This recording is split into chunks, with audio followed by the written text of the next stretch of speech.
Ebere Ifendu, President of the Women in Politics Forum. They shed light on pressing issues of gender equity in Nigeria's electoral process, addressing women's political barriers, and essential reforms needed to foster an inclusive political landscape. Today, we focus on the crucial topic of strengthening electoral accountability in Nigeria. We'll examine how holding electoral bodies and political leaders accountable can ensure a transparent electoral system and that truly reflects the will of the electorates. Don't go anywhere.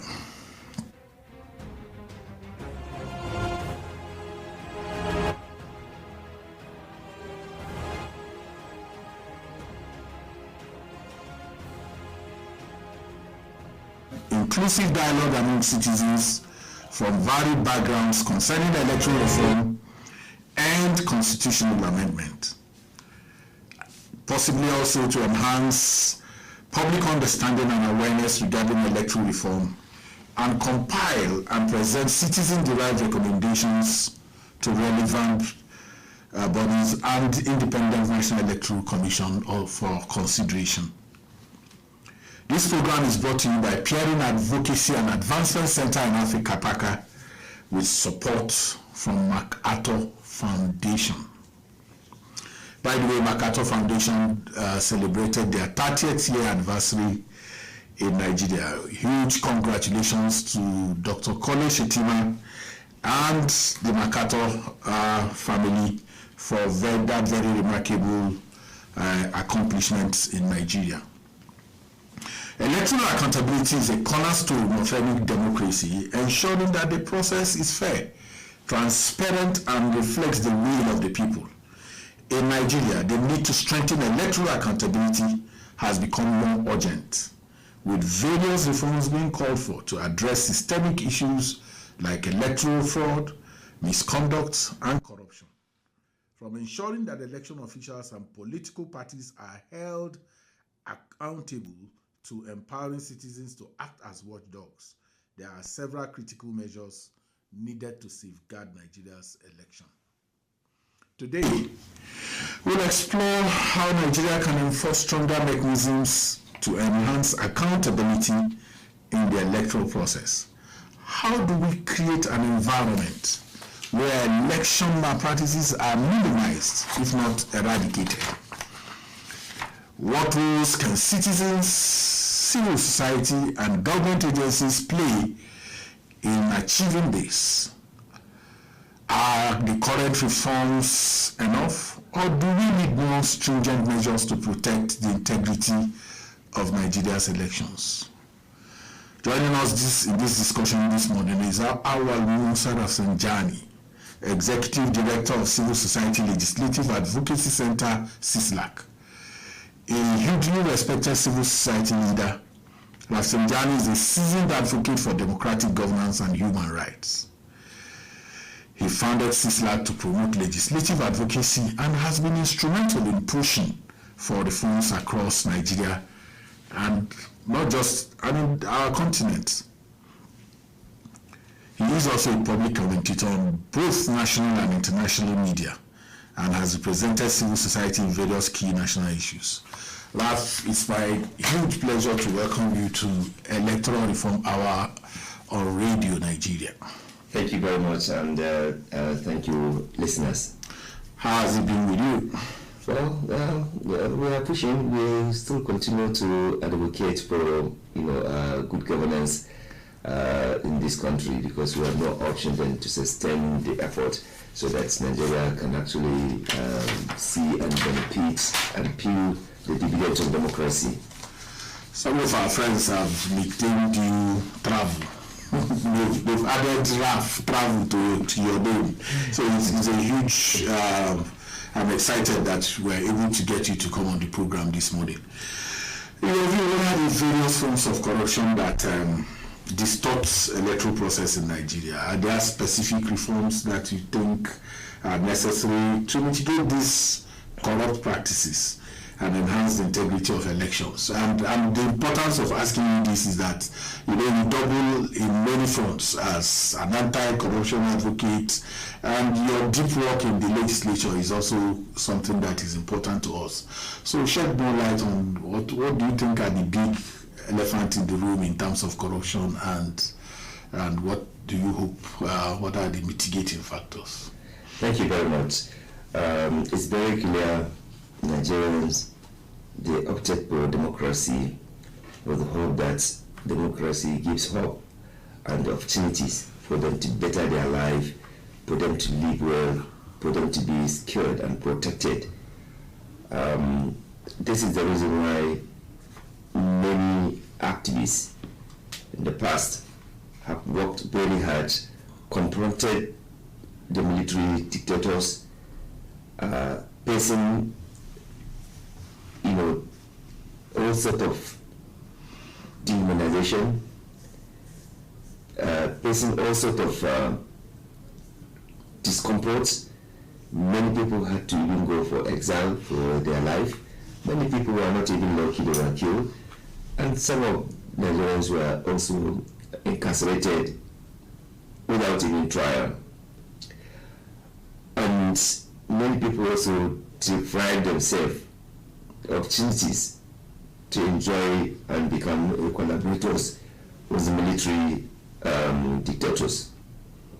All this in the struggle to have democracy and civilian rule, or rather constitutional democracy.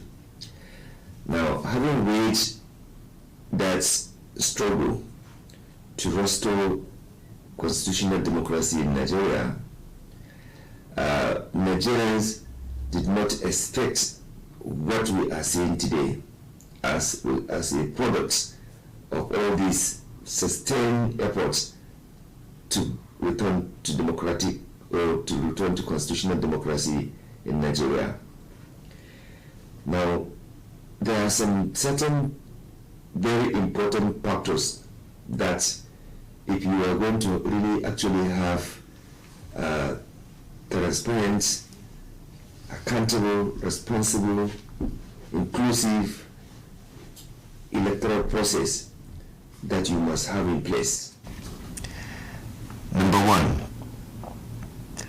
sadly, when the electoral law is corrupted, is manipulated for self-centered interests, you have already, begun the legal process of corrupting the electoral process.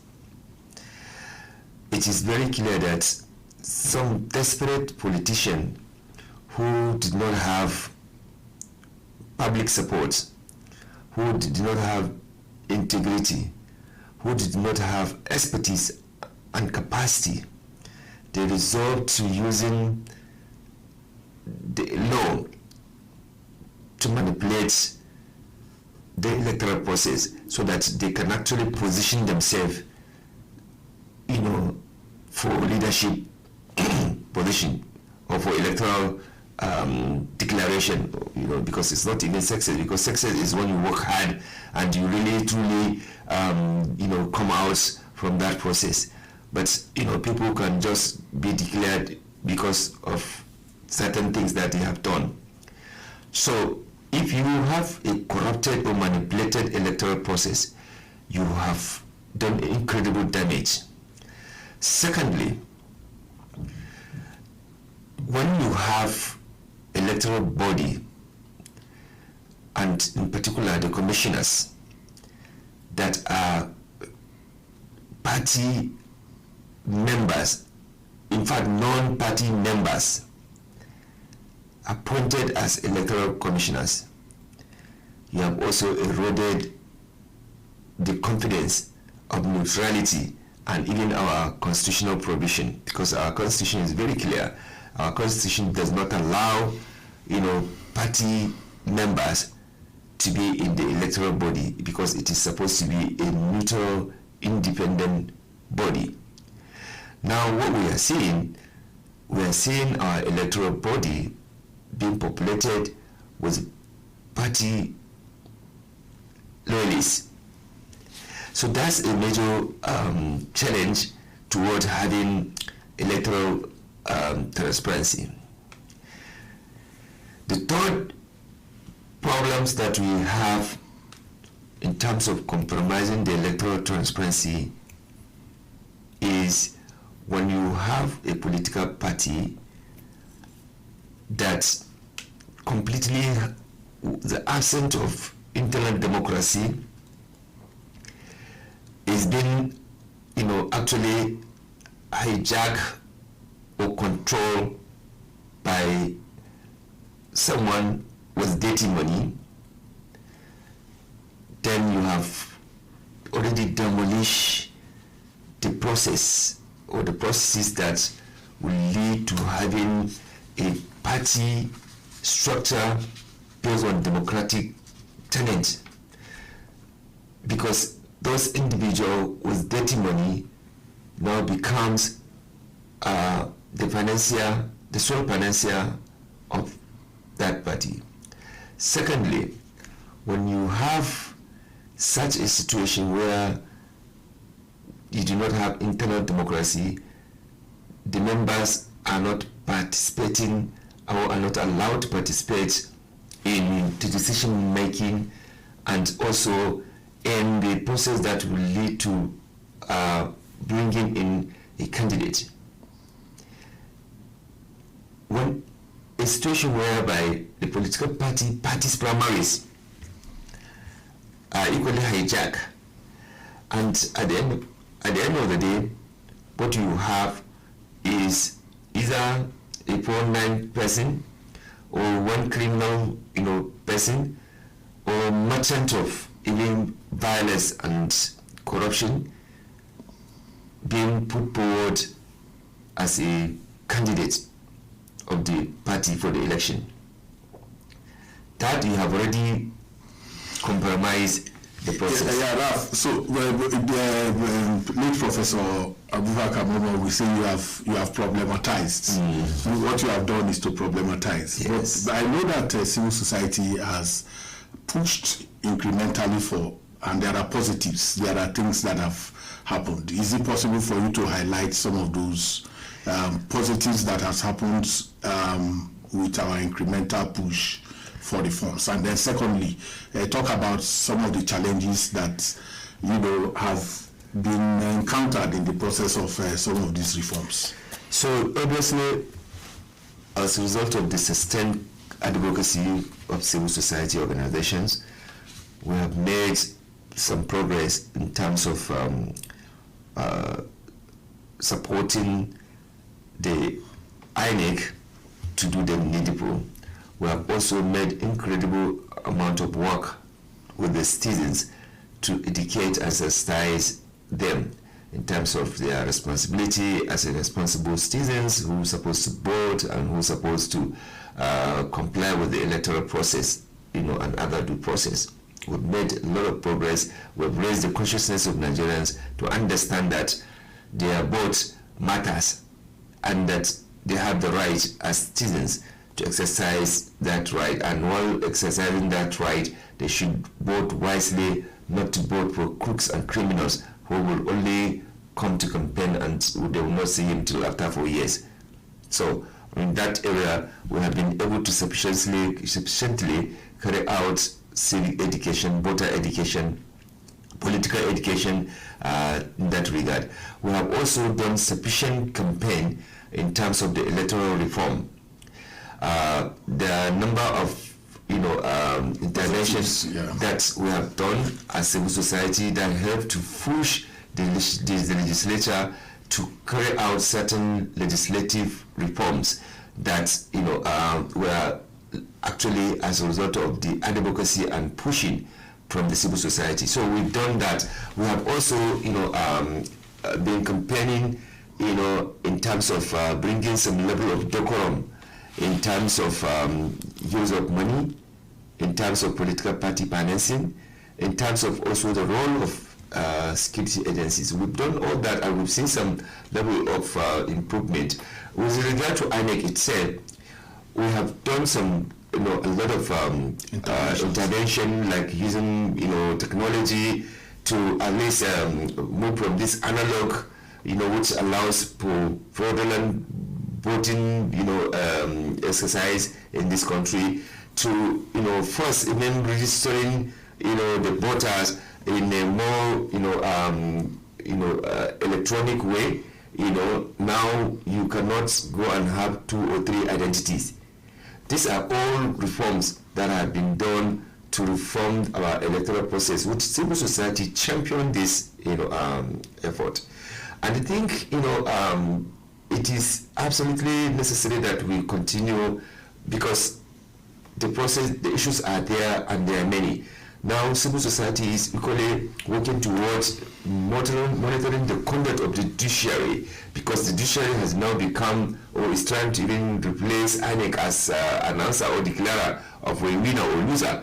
That should not be the case if you do the work very well as politicians, as political party, as also institutions, So these are things that we are working before. Nobody talks about judicial monitoring of electoral verdict. Now civil society is saying that, look, we have to, because the reports that is coming is very worrisome, is very scary. Politicians will rig election and say, let's meet in court, because they've already done what they have planned to do. So making Nigerians to lose confidence in the judiciary institutions. So I think civil society have sufficiently pushed for this, and these are reforms that between now and 1999, when you look back, 1999, 2003, 203, 207, 207, 211, you could not actually find some of these reforms that have happened. So with Jega coming as INEC chair, he had done a lot of innovation,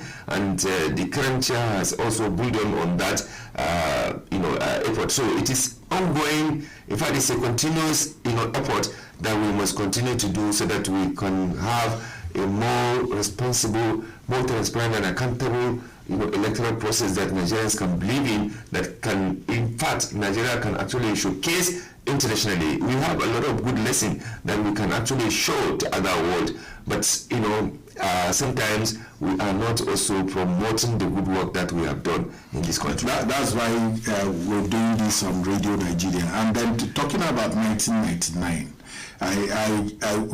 anytime I talk about that, I say you put legislative advocacy, you put CISLAC, and then you put Rafsanjani. But we've not been able to push the issue of electoral deterrence to electoral fraud, Electoral Offences Commission. Yes. What are those challenges that has hindered the passing of that bill? So the challenges that we have is that we are operating as a federation, and we need the cooperation of the states judiciary, the state governors, to support that, because electoral offences happens at the state level, and it is the Commissioner of Justice that will now have to do the prosecution. So if the people who committed electoral offences, they are from his political party, he is not likely going to prosecute anybody.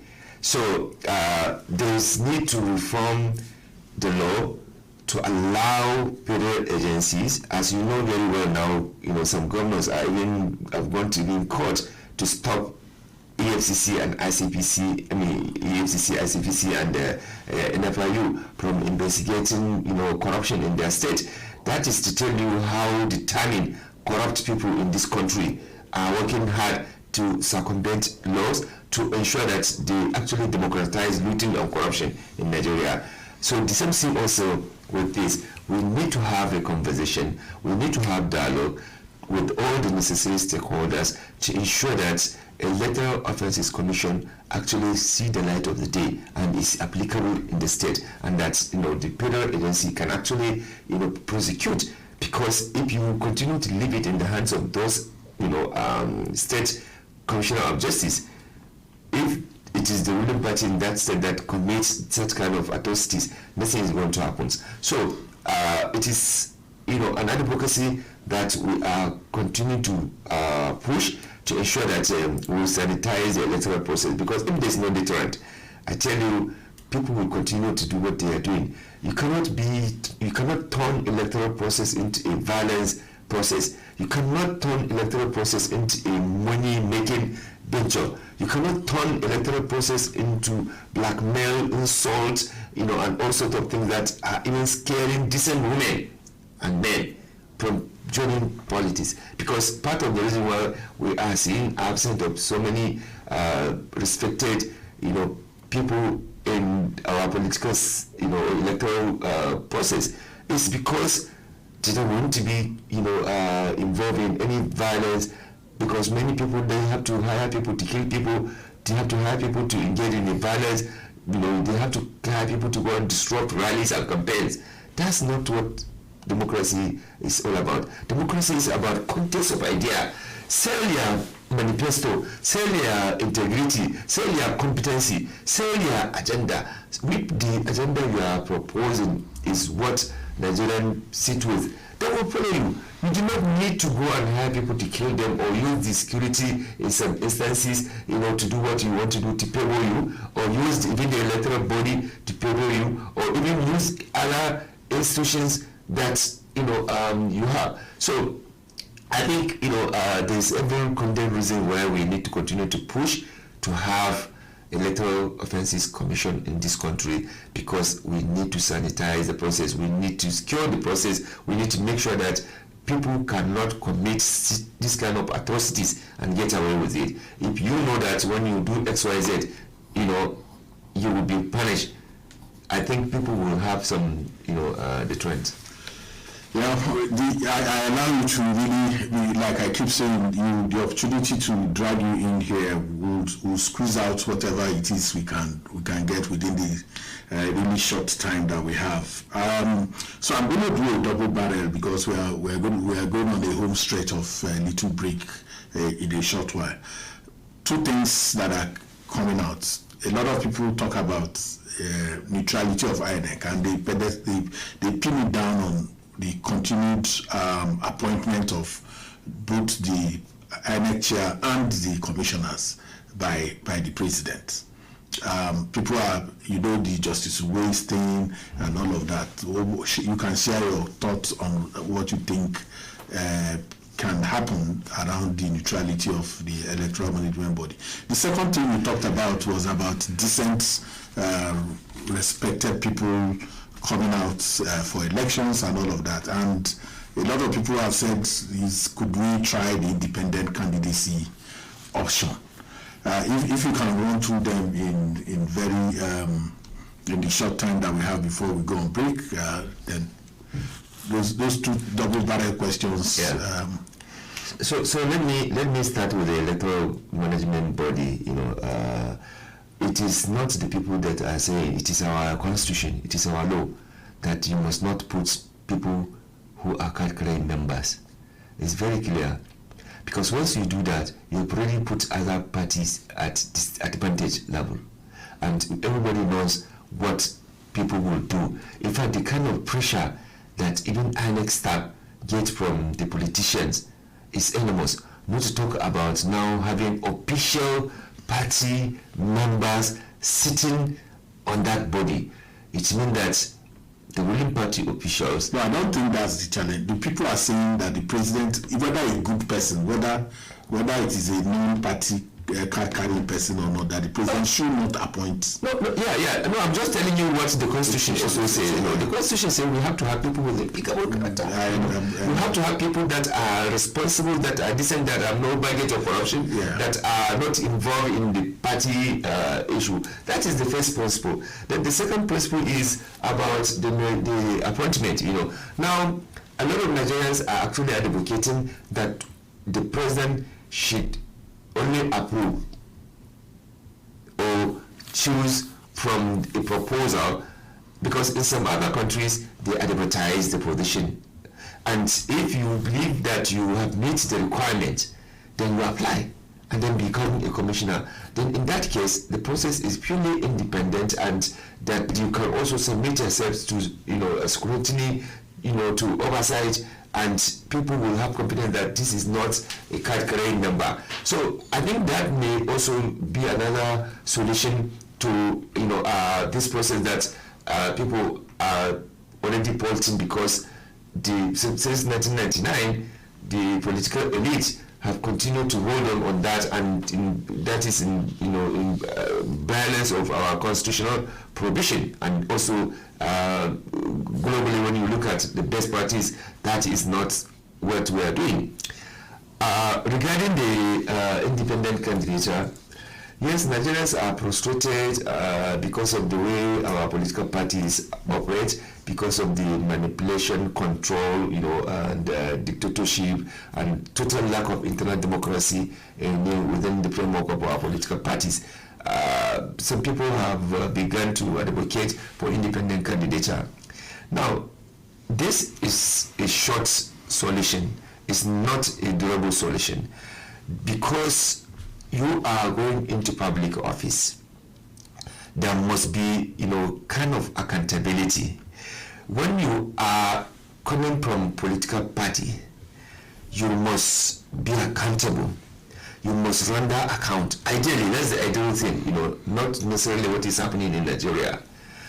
When you come as an independent candidature, you are coming as a private person using public, assets and resources for your own public, or rather for your own personal, gain and agenda. And I don't think, it is something we in Nigeria we should promote. I think we should insist on having, responsible political parties that would be, that its structure will be democratic, accountable, and be able to help in terms of leadership recruitment. Because one of the functions of political parties is to help, groom leaders, political leaders, which unfortunately they are paying woefully. If you go to other countries, political parties are not just seasonal campaign thing. They are engaged in building human capital development. They are engaged in constructive ideas and suggestion, and bringing an alternative views that the ruling party is implementing. But in the case of Nigeria, sadly, that is not the case. So for me, if we are talking about accountability, if we are talking about responsible leadership, if you are talking about really real democracy, we should really insist on our institutions to work, and we should not really advocate for an individual person who will have access to public resources and he has no business with any accountability. Absolutely. I think we've been talking with Auwal Musa Rafsanjani, Executive Director of CISLAC. In the First Republic, for you to join a political party, you have to even go to a school. You have to be recruited into their school to become a cadre of the AG or even the other parties of that period. We will go on a short break. When we come back, Electoral Reform Hour will continue. People and uniting the nation. Stay with us for insightful discussions and updates on Nigeria's democratic journey. Are you ready for change? Join the Peering Advocacy and Advancement Center in Africa, PACA, for the Electoral Reform Hour. This program amplifies electoral reform campaigns and provides citizens with opportunity to make meaningful contributions that will strengthen our electoral process. I think what we should do and what we've been advocating for is to find a way to harmonize all the biometrics we have been doing in the country so that we have one. If you have your NIMSI card, for instance, you should be able to carry all the data, social security, like it's done everywhere. So when you vote, everything about it is there. My position is that the result, substantive, the election ends at the polling unit. Once the presiding officer, in the presence of polling agents, in the presence of security men, in the presence of all other stakeholders, including some of the people that voted, counted the scores of candidates and parties openly, entered the results into Form EC8A, and snapped it, that is the real result. And it is that goes into IREF. Let's embark on the path to significant transformation and well-informed decision-making together. As the National Assembly, INEC and other stakeholders, work towards improving our electoral process, you too can be part of the decision-making process by participating in the radio program. We are on to Comrade Abdullah Mohammed. I'm calling for Bida Local Government Area Council of Niger State. I'm advocating to federal government or the member constituted to look into this electoral reform. That why should a member be in the house to speak the truth? At the end of the day, what we continue receiving or hearing is to suspend that member and to tell him to join any political party of his choice. Who then are we expecting to come and tell us the truth? This is Brian Orator from Latin IG State. My idea is that INEC should stand firmly as an independent body. Secondly, the local government election should be conducted from the INEC, start from the national level. Remember, democracy is for the people. Together, we can make a difference. Let your voice be heard in the Electoral Reform Hour, where every opinion matters. PACA, making democracy work for the people. Thanks for staying tuned. We are back with your favorite program, Electoral Reform Hour, on the network service of Radio Nigeria. It is still Electoral Reform Hour, and you can be part of this live program by sharing your comments via the social media platforms X at paca.ng with hashtag Electoral Reform Hour. And you can leave your comments and questions for us on Facebook via Paca Cap and our WhatsApp number 0816 8083 424. The phone lines will be open soon. Don't go anywhere. You're listening to Electoral Reform Hour on the network service of Radio Nigeria. We're pleased to have you, Auwal Musa Rafsanjani. In a few minutes, would open the lines. So the big issue for elections now, Raf, has to do more with the corruption of the process is what people call vote buying, and every electoral cycle, it's the spectrum increases. It continues to widen. What do you think can be done to checkmate this intrusion, this very negative intrusion into our electoral process? Actually, vote buying is not the major corruption in the electoral process. Because electoral process, voting day is just like one of the incidents of corruption that you see where the ordinary voter are given money. The correct corruption happens, like I had earlier mentioned, when the political party primaries are compromised. When the party A brings a 4.9%, party B do that, party C do that, up to the end of the political parties in contest, they all bring in people with credibility deficit. They all bring in people who have not gone through proper due process. Then you have actually corrupted the process. So the citizens have no option then to choose between those 4.9 people or one of those people with the integrity deficit. So that you have already done. The election day is just like the final thing. We are distinguishing between grand and retail corruption. Exactly. Yeah. But so let's talk about the retail, because that's for the purpose of this conversation. Yeah. What can we do? Because that on the E-Day, the international, the domestic, everybody's focus. Yes. Is so. What can we do to deal with that challenge? We can deal with these challenges, and I can assure you that already EFCC has actually bring some level of sanity. You see that in every election they are watching, and some people are really scared from getting involved in that. But like I had mentioned, I still want to repeat that the grand corruption to corrupt the process has to do allegedly with the security, has to do allegedly with the electoral body itself. So that petty corruption of poverty, in fact that one I call it poverty corruption, because you are just utilizing the poverty and the desperation of some people who are looking for what to eat you are giving them 1,000. In fact, in some places 500 naira. That really is humiliating. It has gone up now. It's about 10,000. No. In the day, it was the votes we are. No, because though there's money, if you go to far north, in Kebbi, there are rappers, there are people who vote for. Yeah, but it's category of different. In ordinary by-election, we can now join the conversation by calling us on 0915 0910 482. 0915 0910 483. You can also leave your questions and comments for us on WhatsApp at 0816 8083 424 and on X packer.ng and Facebook packer cap. The numbers again is 0915 0910 482 0915 0910 483.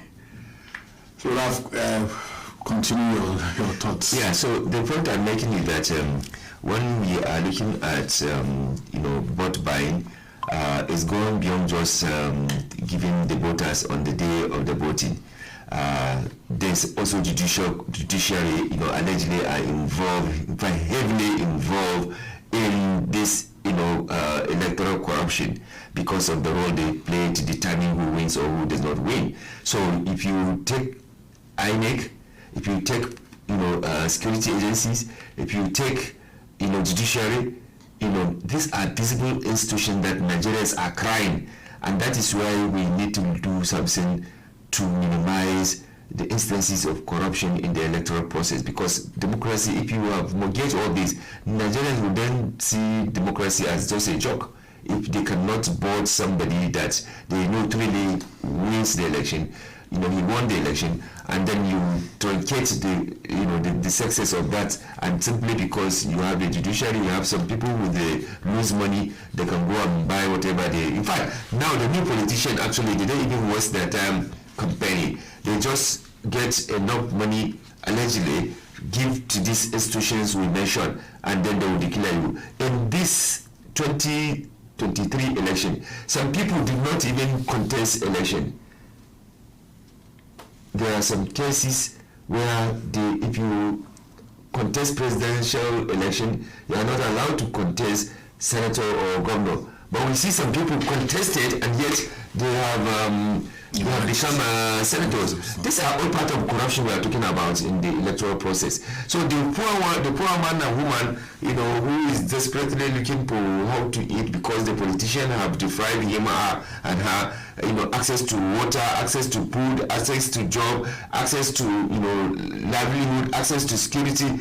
He is looking for how to survive at all costs. But this is not a justification, because we have seen other countries where poverty is more than the one in Nigeria. They still have integrity to make sure that they do not sell their conscience, they do not sell their vote. So this is the idea we have been pushing to many Nigerians, that don't allow your situation, because you find yourself in that situation because of this small money you are collecting from these people, which when you collect, they have settled you already. They have no business with you until the next 4 years. So don't sell your conscience, your right, your freedom for just 1,000 or 2,000 or 10,000, as they say that the sin has jack up to 10,000.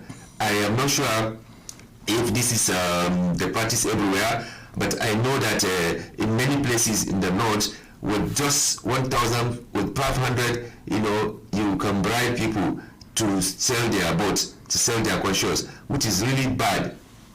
Yeah, what I was telling you is that you are not contemporary in that conversation anymore. The things has gone haywire. I made the post in 2016 on Facebook that had where I was talking about 2,000 and 5,000. By the time we went back to do this time around, it was not anything near that. And in between the off-cycle elections, and then I think that don't commit a crime and use hunger and poverty to justify committing a crime. If you are arrested, you can't say that it is because you are hungry. Absolutely. And then you start pointing at another thief, another bigger thief. That's why that does not help. The phone lines have been opened. I heard calls we are coming in while we were on air. So what has happened? please let the calls come in. 0915 0910 482 0915 0910 483. So, as we talk about all this, you are a major on electoral accountability, and your work in that area has given you international recognition. Are there ways citizens or voters can make, these processes more transparent? I think students have a responsibility to, support. Hello. To what? Hello. Hello, good morning. Hello, good morning. Thank you. Can we know where you're calling from and your name, please? Okay, this is Auwal Musa calling from Niger State. Okay, Abubakar, good morning. Good morning, Mr. Auwal Rafsanjani. Good morning, sir. Thank you for your wonderful discussion this morning. Thank you. It's very unfortunate that Nigerian election is losing our credibility. Therefore, if you look at Nigeria, they are looking at democracy as a second independence. When we are supposed to have our people, We are hearing you, go ahead. Okay, when we are supposed to have our people piloting the affairs of our people, coming up with policy that will implement their lives. But it's very unfortunate. Look at the poverty level today. Over 130 million Nigerians out of multidimensional poverty. You look at our infrastructure decay. You look at insecurity in the country. When we take over the power responsibility is to provide security for the citizens. I think there is a need to overhaul our electoral body, because election in Nigeria is being compromised.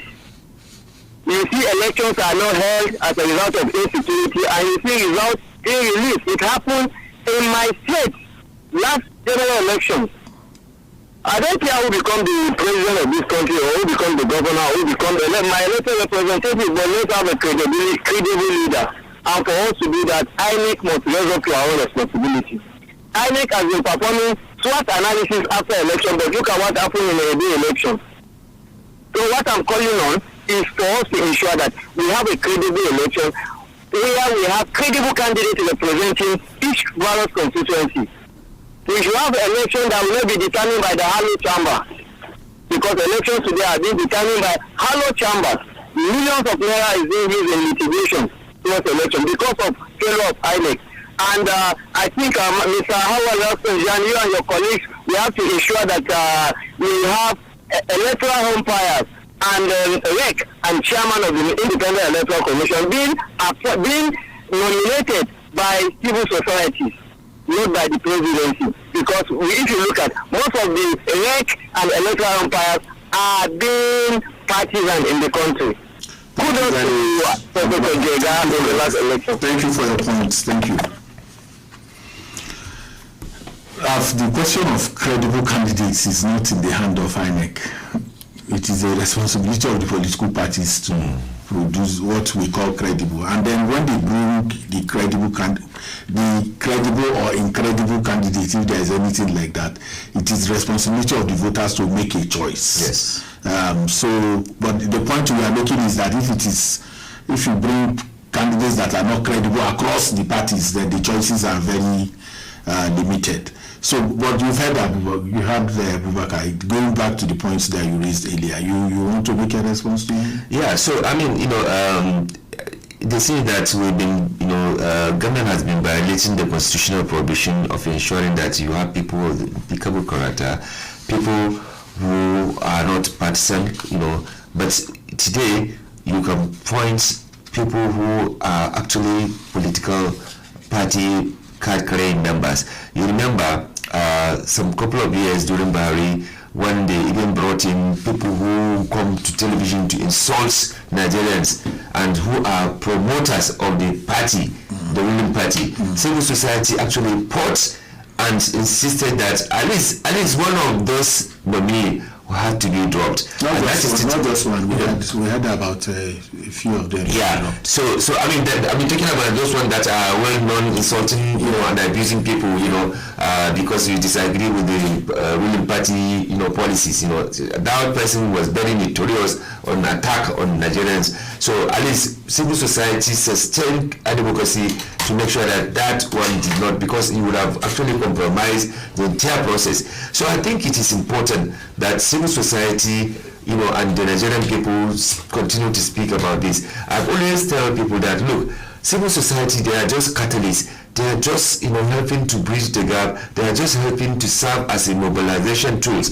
We cannot, replace government. That's number one. Number two, we cannot always say that we are taking on behalf of the citizen. The citizen need to speak. We only provide them with the ability to understand and to be able to take charge of their responsibility. That is what is called citizens mobilization. So what civil society must continue to do is to ensure that they sensitize, conscientize, mobilize the citizens, so that the citizens understand their roles and responsibility in the electoral process, so that they then also go and commit errors, whether conscious or unconscious errors, that the law will catch up with them. It is important that we continue to follow due process in whatever you are doing.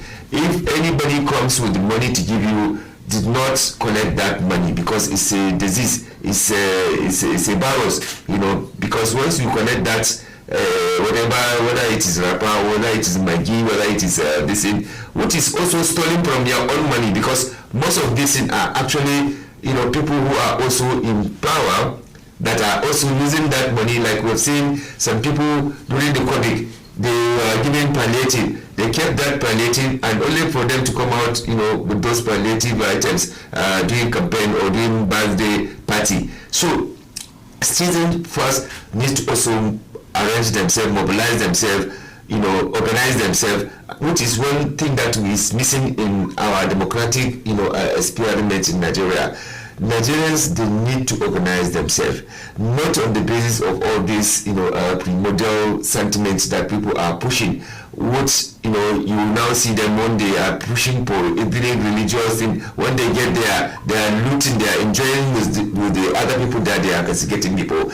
Nigerians should insist on discussion about issues that has to do with their lives generally, whether it is security, whether it is livelihood, whether it is social amenities, whether it is health, education, infrastructure. We should be united on issues, not on all these diversionary things that they use, because it is Yoruba, it is Igbo, it is Hausa, it is Gwari, it is Ngas. You all go to the same market. Today, those who are championing ethnic or religious identity, are they not all dying? Are they not all suffering? Everybody is complaining. So which means that your ethnic or your religious or geographical identity has not helped you with the poverty situation you find yourself today, or even with the insecurity that we are facing in the country. So let's Nigerians begin to, discuss issues, face issues. If anybody comes, let's discuss issues. What is your agenda in terms of dealing with these fundamental problems and the challenges that we are facing?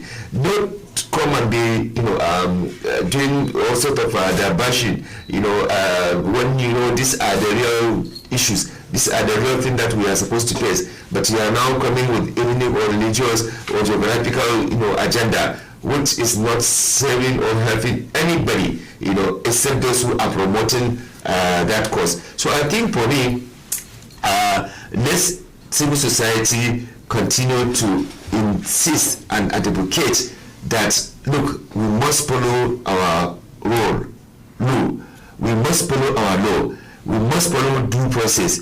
If there's a vacancy to nominate somebody to be a commissioner, let's follow the due process. Let's subject that to public scrutiny. We cannot just allow, people to be populated in that place who are going to push for an agenda of a particular party. I think it would be very, very unfair if we continue with that kind of system, And then I think, really to tell these citizens that, look, this money you are collecting to, to sell your right has a greater repercussion and implication, like we are seeing today. You have already seen how you have compromised, how you help to compromise the I was going to ask you a question on voter education, but I think in the last 3 minutes thereabout, you've done extensive work on voter education. So at the National Assembly, there are bills that are up for amendment. The Electoral Act, for instance, is up. There are people who are calling for all elections to hold in one day. States, governorship, National Assembly, presidential to come up in one day. That's on. There are people who are pushing for early voting. There are people who are talking about diaspora voting. Some are asking for the people in correctional centers to be allowed to vote. And then many other of such. First and foremost, my first question is that you've seen all the circle of reforms, even though you talked about it earlier, that the corruption of the Electoral Act itself is the big challenge. But what are your thoughts on these varied issues as we go to the home stretch now? So if we are talking about inclusive democracy, if we are talking about democracy that every citizens of this country should participate, definitely cannot continue to exclude diaspora. Nigeria has sufficient or significant number of people living outside Nigeria. And we have seen other smaller even countries like Niger. I participated in some other countries diaspora voting, and it goes smoothly because there's no chua-chua, there's no desperation to make people to do what is not right, because all the processes, technology and everything and the integrity in the process have been built, and people are also conscious of their reputation. So there is no way we can continue to marginalize people who are outside Nigeria, who are Nigerians, who are equally contributing economically to the country. The amount of money that diaspora are bringing to the country is so much. Hello, good morning. Hello. Yeah, good morning. Good morning. Nice having you. Can we meet you? Yeah. My name is Mr. Chinomso Onya. I'm calling from Bida, nation city of the Military Emirates, Niger State, Nigeria. Okay, let's have your comments. Yeah, you people are talking about electoral reform. It's a very good topic. But I want to come in one other angle. Like, I want to use the local government election as a true example to talk on this your program. You see, I want to advise most governors and most key stakeholders in our electoral projects of this country that, for example, if you as a politician, you know that you love Nigeria and you know that you have the interests of Nigeria at heart, you would have allowed this local government to have a full autonomy. What do I mean? Like some politicians that want to test their might, want to test their party, want to test their scorecard that I'm doing well for my people, or my political party is doing well for my people.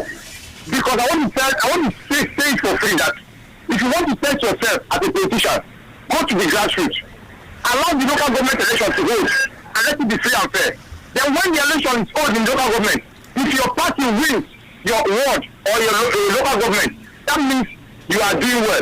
But if your party loses, that means you have to go and check yourself that you are not doing well. What am I talking about? Most of these local government elections find that party A, a particular political party, will sweep all the whole local government election. Is that how to do local government elections? But if you as a politician know that your party is doing well, go and do the local government election and let it be free and fair. Like look at what happened in the Edo State. I will tell you for free that. Well, Chinan, so thank you for, I think you made your point. You made your point, and the point is well taken. The local government elections, there is a whole lot of, you just have like 30 seconds to share your final thoughts. Well, I think let me just conclude by saying that if our political parties are working, you still have up to a minute or two. Yeah, if our political parties are working, we would have seen their position on the electoral, reform process, even going on in the National Assembly, which will include issues of diaspora voting, and use of technology, and also holding those elections probably in just one day. In other countries where we go, you just use your phone to vote, just like the way you send money, to do that. So if we can have, that process of you sending transfer money to somebody with their app, what stop you also as the technology and as the process continue to do that? So one day we hope that all this, wasting public taxpayers' money, doing as if you are going to war because you are conducting election, we hope one day all this will stop with the use of technology.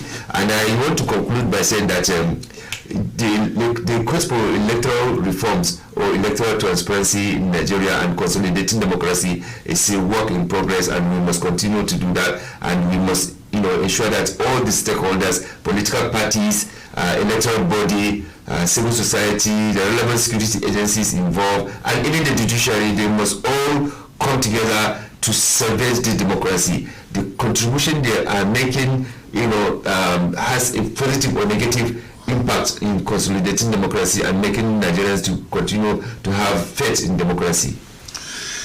Very special thanks to our guest, Auwal Musa Rafsanjani, Executive Director of Civil Society Legislative Center, CISLAC, for joining us on the program today. To our dear listener, thank you for joining us on this edition of Electoral Reform Hour, brought to you by Peering Advocacy and Advancement Center in Africa, PACA, with support from MacArthur Foundation. Our engineers today on duty is Hassan Usman, Roslyn Naduku, and Zakaria. And ICT personnel, Anne Okeke, Mohammed Mimosani, and studio manager is Tijani Abdul and Joshua Floyd. Producers, Anne Beamba Oyin and Joy Ubi. The supervisor is Husseina Akila MNI. The facilitating crew, Abu Grace and Jeremiah Pume. Thank you.